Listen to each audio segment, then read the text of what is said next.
Welcome to Game Set Matchup, the podcast where we talk everything partnerships, the good, the bad, and the ugly.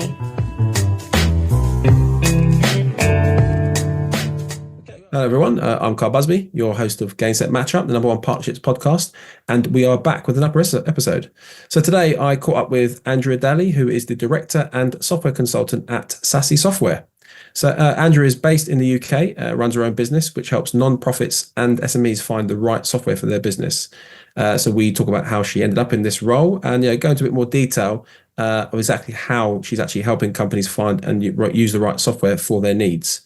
We discuss what traits she looks for in a partner or a client that she would want to work with, and which gives that the partnership the best chance of succeeding. We talk a bit about awkwardness at networking events, which I think obviously a lot of people can relate to, and also a bit about the advice that she would give to her younger self, sort of starting out, in this sort of career. As always, remember you can find out more about Finder and how we are helping businesses secure discovery calls with vetted decision makers by hitting the links in the description. Enjoy this week's episode. Okay, hello everyone, and welcome to Game Set Matchup. So we are the podcast where we discuss all things partnerships. Maybe you're kind of new to the partnership world, looking for a bit of advice how to get started, or you might be an experienced pro, just looking for a bit of inspiration or direction. Whichever one it is, we thank you for tuning in as always. So I'm your host, Carl Busby, as always, and again, please welcome our guest today. So we have Andreea Daly, director and software consultant from SaaSy Software. Hello and welcome, Andreea. Hi, thanks for having me. It's a pleasure. It's a pleasure of ours. So look, we'll start off as we like to usually do, just a bit of an overview, a bit of an introduction to yourself. So maybe you could just tell our listeners a little bit more about who you are, maybe a bit about sort of the background, your background, and just kind of what the current role is and what is SaaSy Software, what's it all about? Absolutely. I'm a software consultant, as you said, and I help companies and nonprofits buy, build, or integrate the right software, which makes me like the Cilla Black of software. So I'm like a software matchmaker. I won't apologize for that. I have had that printed on my business cards. And it makes me a little bit sad when people don't know who that is and I have to explain the joke. But I know who she is, so that's brilliant. Yeah, at any point I can be working on enterprise level tools like HubSpot and Asana, or linking two systems that normally wouldn't talk to one another, or entirely custom cool stuff, which is a bit I get excited over. And it's that variety that really gets me up in the morning. Nice. So maybe we can just go into more about like how did you kind of get into this? I mean, obviously this is I guess it's like your own sort of business. So what made you think one day, I want to create this business? I've had the most unlinear career in the entire world. Someone much nicer sort of said, "Oh, it's more of a curvy journey," and I'm like, "Oh, I quite like that." If we skip the obligatory teenage jobs at Pizza Hut, I actually fell into software and project management, which is like a big part of what I do as my day job. I fell into it by accident about 7 or 8 years ago. So skipping the teenage jobs, I started my working life out as a legal secretary, and in my early 20s, I nearly qualified as a paralegal. Couldn't be more different to what I do now. And then I went into property services, which doesn't mean very much, but when we were talking earlier about where you live, I have played pinball all around London, going into property inspections. Right. And I accidentally ended up running the entire business unit there really early on. It was a weird one, and then I ended up starting my own company doing the same thing with 2 other people. Yeah. And then after a few years, that kind of went to its natural conclusion, and I kind of panicked a bit because I didn't really know what to do next. If you've got director or business owner on your CV, it's really difficult to go back into the regular working world. Right. People don't really want to touch you, and they certainly didn't after the last recession. And a big part of what I was doing before happened to be recruitment, and I do love working with people in that way. Unfortunately, I haven't yet found a dog shelter that will pay me good money to be chief belly rubber. Never been discussed, but I ended up going into recruitment. I was recruiting for HSBC, and I hated it more than I even thought I would, just because it was my first and only time working in a true corporate. I didn't do very well in that environment. It wasn't for me. I tried to retrain as a project manager and move within that company, corporate. I thought it was how to make the best of a not so great situation, I suppose. Yeah. And it was my supervisor at the time who pointed out my skill set lent itself well to project management. But I laughed. I thought she was taking the mick, because I thought project management's a skill that we all either have or don't have. What's that got to do with a career? I didn't think it was a real job. So I qualified. I couldn't move internally in the end. And a local software company in Ascot, the posh bit of near where I live, the actual posh bit, they took a punt on me, and I ended up taking to software like a duck to water. Wow. And it makes me laugh, because sometimes people at networking events try and make conversation with me, and they'll think, project management, what methodology does she use? And I start hysterically laughing, because it's whatever the client needs. I haven't yet met a single client who doesn't want to know what it's going to cost them, when it's going to be ready. So I've trademarked my own methodology, and I call it the Homer Simpson. No, It's where I bribe developers with donuts and other high-value confectionery to get my stuff prioritized, and I'm telling you, it works. Well, for anybody listening to you, that's a new one that you probably should maybe copyright or trademark that before it's someone else takes it and steals it. You've heard of waterfall, you've heard of agile, it's now the Homer Simpson. Yeah. That's amazing. I love that. No, that's amazing. I think it's just really interesting to, just talk to people, find out how, they kind of got to be, sort of where they are. And like you said, yours has been a bit of a sort of unconventional, I guess, journey, like, getting into that place. So that's really, really interesting. Just on the subject of sort of like partnerships. So obviously with, obviously your business, obviously with SaaSy software, what would you say, is kind of like would work as a sort of gold star, sort of partnership for, for the business. So, other people you're talking to, or maybe, I don't know, other businesses. What would you say? Like how would that sort of look? How would it work? For me, it's really simple. Like gold star is anyone that I would trust with my own work, my own brand, and my own name. It's that fundamentally simple. Would I trust that partner to deliver work for one of my clients? That's it. Yeah. That makes probably sense. Not the long-winded version of what you were looking for, unfortunately. I've got more to talk about on other questions. No. Like what it boils down to. That's fine, but I think again, there was a small piece there, but like you're talking about again, trust, which obviously I think is a big thing when it comes to obviously working with any sort of partners. Like I said, what you just obviously said there, short, but it is obviously a key thing. Like I said, if you're not trusting, if you haven't got that trust in that person, it's probably not going to end too well. Okay. So just moving on. So what would you say, like, the kind of traits that you would look for, in a potential, business or sort of partner before sort of deciding, you sort of want to sort of work or partner with them? Yeah, absolutely. Honesty or transparency, whatever you want to call it, that trust, which does take time to build, but that's one of the absolute key things that I look for, and an alignment of values. Yeah. I feel like, your values and stuff, it's becoming a bit of lip service these days, but for me, it really is like the fundamental kind of can't do without it. And to be honest, I can usually tell really quickly when someone I've just met or just started speaking to, if we're aligned in our working values. So I'll give you an example. I went to an event, a networking event last night. Yep. First one I've been to. You probably know by now how painful I find these things. It's a thing we can talk about that later on. I didn't wear my t-shirt at this one. It was not more. And I was chatting away. I interrupted a conversation. I made myself do the thing I hate doing, and I was chatting away to someone, and it stood out really clearly when the person I was talking to was telling me that the advice that she was giving to one of the clients was actually talking herself out of a piece of work. Oh, right. So to me, that just screams like, well, I work in a way that means that whatever I do is as transparent as I can make it. Yeah. Especially if I'm talking myself out of a potential sale. That's living a core value to me. That's like living proof of it. And I heard it just in a short sentence. Yeah. She wasn't trying to, impress anyone. It wasn't for any kind of, I can't finish that sentence. So yeah, that's fine.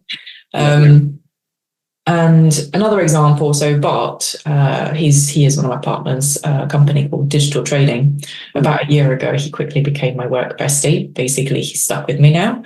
Nice. And one of the things I heard him say that, again, really quickly resonated with me was, we end up building what customers need, not what they think they want. And like, I live and breathe that. I can't explain strongly enough how crucial this is to everyone involved. Certainly every project or piece of work I've been involved in. I take pride in my work, and I can only really work well with people who feel and actually act the same, not just pay it that lip service. So I listen out for things like that just quickly demonstrate it, especially if there's no agenda behind what they're talking about. They're not trying to impress anyone or pitch for anything. It's just a conversation. And then I take it from there. So I think I'm always on the lookout for green flags. Yeah. I like that. Obviously, you don't definitely want any red flags. But that's really interesting. Just to touch on that point you said, like about you build stuff that they need, not necessarily what they ask for. I think that's obviously the way you sort of put it. Yeah.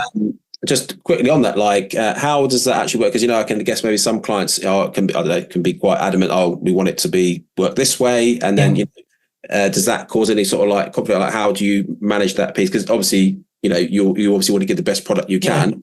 But I can imagine some clients maybe are a bit like, I don't know, a bit stubborn, should we say? I don't know. Absolutely.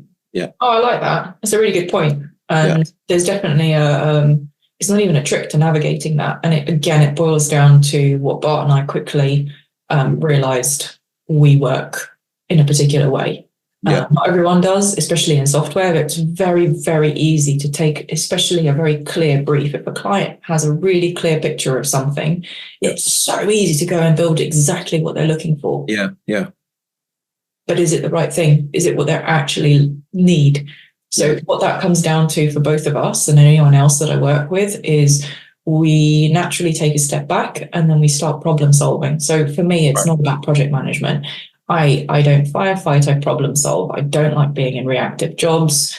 It really doesn't work for my personality. So I'm always on the lookout for solving different problems, which means I'm not pushing back on a stubborn client.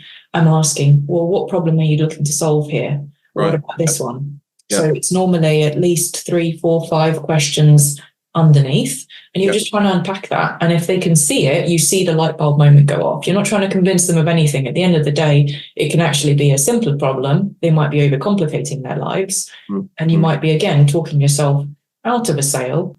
If something already exists, why go and build it? If you can already solve the problem in a much faster or cheaper way, why complicate your life? I think it's to come back to that honesty and transparency you were saying again before, like, if you are honest, people, like, they actually appreciate that, and, more chance that they're going to obviously potentially want to, work with you or, within that, stick within that same sort of network. So I think that is, I think that is definitely good key attribute to have. So just that we touched a little bit on it, and probably people listening, maybe not, they didn't quite get the joke around the networking events, T-shirts and what you were talking about. But, one of the things, and again, you can go into a bit more detail if you like, but one of the questions we like to obviously ask is like, obviously Find is all about helping, people get that first discovery call with a, target person. The business, it can be, notoriously difficult to do. And obviously, I know you've obviously been to some of the Finder Collectors networking events as well. So just obviously from your, your perspective, like, how are you sort of, going about trying to create, project or to, meet businesses and to get those, sort of deals. So just be interested, like, is there anything obviously extra? I mean, obviously I'm sure networking events is one of them, but is there anything else that you guys, do to sort of, help source, business? Yeah.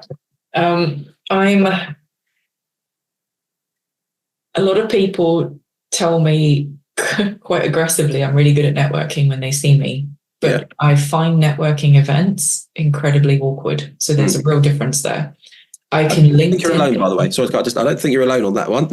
I think that's we could do a podcast just on that alone in terms of how to manage those style of things. So yeah, absolutely. I know I'm not the only one for sure. I am really good at networking on LinkedIn, and actually one of the things that when I was prepping for this call earlier today, or for this podcast earlier today, I've done a few posts recently where I see people talking about the value of managing your own data, essentially. So if you've got a really good LinkedIn audience, you don't want to only have it on LinkedIn, because if anything ever happens to your account, your profile, you get hacked or you're banned for some reason, you've lost all of that information, all of that data. I've tried to build out mailing lists so that I don't risk that before. But for me, I've never really done too much about it, because I've never considered LinkedIn as my place to go and sell.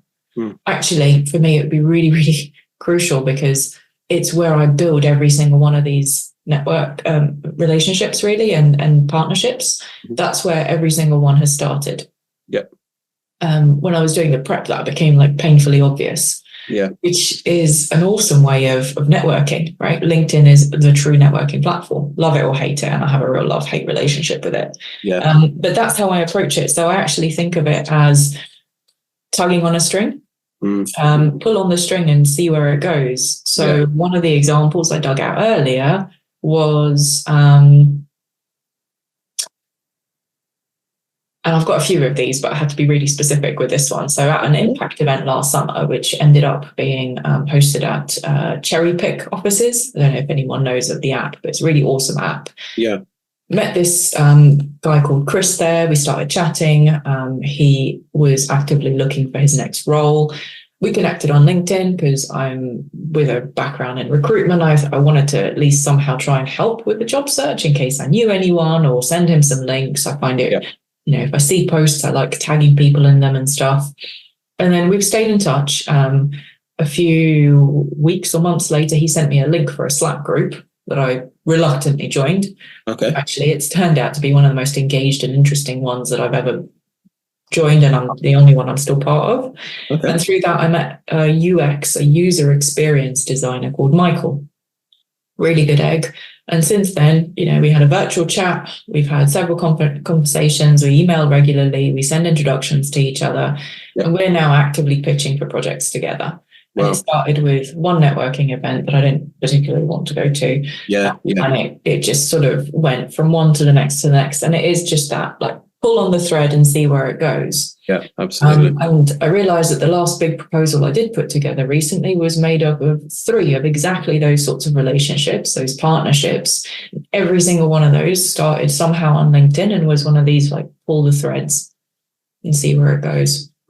Yeah, no, I think probably a lot of people listening are going to resonate with that. I mean, in terms of LinkedIn is like kind of the main thing sort of app that everyone sort of uses. But just touching a bit on there, you said about networking. I mean, I think obviously I've been to quite a few network events myself, and it's definitely one of those things you do have to kind of get used to kind of sort of doing. And I think it's always the same. Like a lot of people are probably feeling exactly the same way. Just no one obviously says that you want to try and remain sort of professional. But yeah, no, I think networking events is a big is a big part. And obviously that was just a really it's a good story to hear. How, like you said, just going to an event, speaking to one person, and how it's sort of that ripple effect. And where you've ended up meaning, as you put there, a good egg, which is what you want. This is what you want in life. Cool. Just moving on. One of the things we'd like to sort of ask people again is like sort of advice you might give to your younger self sort of starting out. Obviously hindsight, I'm sure there's loads of things potentially that you might do a little bit differently. Maybe. Yeah. But yeah, like anything. Sort of like sort of crucial sort of learning experiences or anything previous roles that if you was a bit younger, you'd say to yourself starting out, this is maybe the one thing you should be focus on, or the one thing you should avoid. Anything like that? Yes. I really struggled when someone asked a group of us this recently, and I panicked. I couldn't think of anything. The one thing that came to mind, I sort of really apologetically said when it was my turn, and I could see everyone's eyes just lit up and started nodding quite frantically. And I went, oh, okay, it resonates with people, then it's not as weak as I thought it was. And mine is sleep on it. So I can get caught up in the moment, and I'm still trying to get my mum to admit that I'm actually the result of an affair with an Italian man, because I'm so passionate. She hasn't yet, but I hold out hope that one day she will admit this.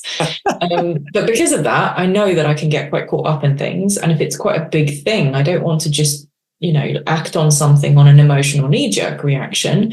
So I've taught myself sleep on it. If I still feel exactly the same way about something the next morning or the next day, once I've literally slept on it, I'll act on it.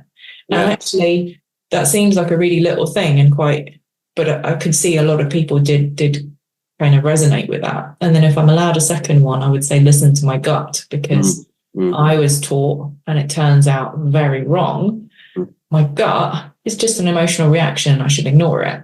And it's taken me years to realize my gut's a blend of natural instinct. Not that that's always right, often is, and now experience as well, especially the more you do this. I don't ignore it now. Logic always tries to kick in, and as it should, but I don't ignore my gut anymore, especially when it comes to people. And that's definitely something I'd go back and, have started a lot earlier if I'd known that it was the right thing to do. Yeah. No, I like that. I think, obviously both good points. I think sleeping on stuff that can help helps, I think, in all sort of walks of life. Certain things, like you said, how you feel the next day about something, can change. And just sleep on it, wake up in the morning. If you still feel that, it's there, it's probably a good thing. And then, or if you're like, no, I'm not so sure.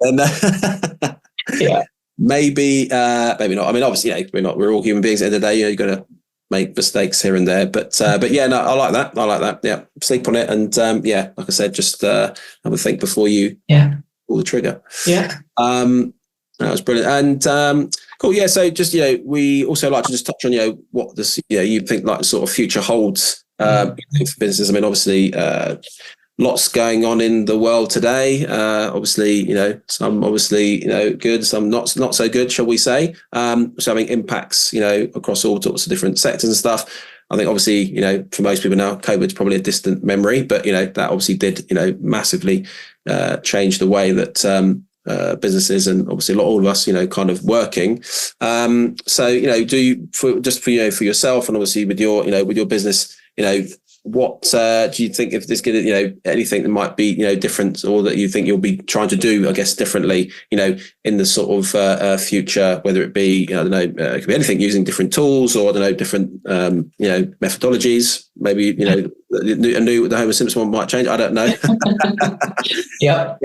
Anything that you potentially did. Anything you potentially see yourself maybe doing, a bit differently. I mean, we always touch on AI. I don't know if that's relevant to what your sort of work and business that you do, but you're just intrigued today. What your sort of thoughts are around the future.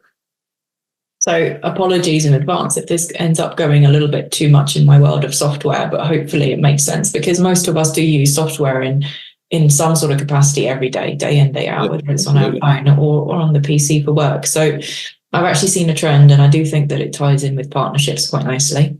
I've seen a trend in my world of software that's becoming more and more collaborative, surprisingly. So even the big players seem to be doing this.